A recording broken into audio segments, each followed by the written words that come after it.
Imaginez un homme très croyant qu'on fait souffrir et qu'on accuse à tort, mais qui reste fort et ne perd jamais sa foi. Devant lui, les autorités coloniales le craignent comme un danger.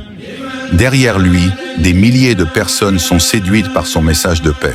Cet homme, c'est Cheikh Ahmadou Bamba. Aujourd'hui, je vais te raconter son histoire, celle de Serigne Touba, fondateur du mouridisme, et les précieuses leçons que l'on peut tirer de sa vie. Son parcours, c'est celui d'un homme qui a résisté grâce à sa foi, qui s'est totalement remis à Dieu et qui a laissé un héritage qui brille encore aujourd'hui. Né en 1853 à Mbacké, dans le Baol, au Sénégal, dans une famille d'érudits musulmans.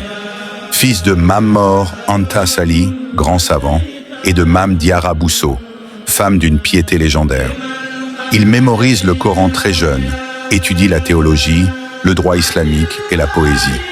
Il comprend que la science sans spiritualité est vaine et il prône la tarbiya, l'éducation de l'âme. Après la mort de son père en 1881, il se consacre à l'enseignement.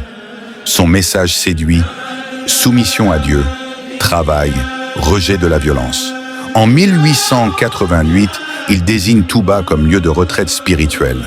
Les disciples affluent, formant la Mouridiya, une confrérie basée sur le travail, la discipline et la foi. En 1895, les colons français, craignant son influence, l'arrêtent. La tradition mouride raconte qu'avant son exil, il aurait prié face à l'océan, montrant sa sérénité face à l'adversité. Exilé 7 ans au Gabon dans des conditions extrêmes, il médite et écrit des poèmes mystiques. De 1903 à 1907, il subit un nouvel exil en Mauritanie. Malgré tout, il refuse toute rébellion armée. Après 1907, les Français, voyant qu'il ne prêche pas la révolte, le laissent enseigner.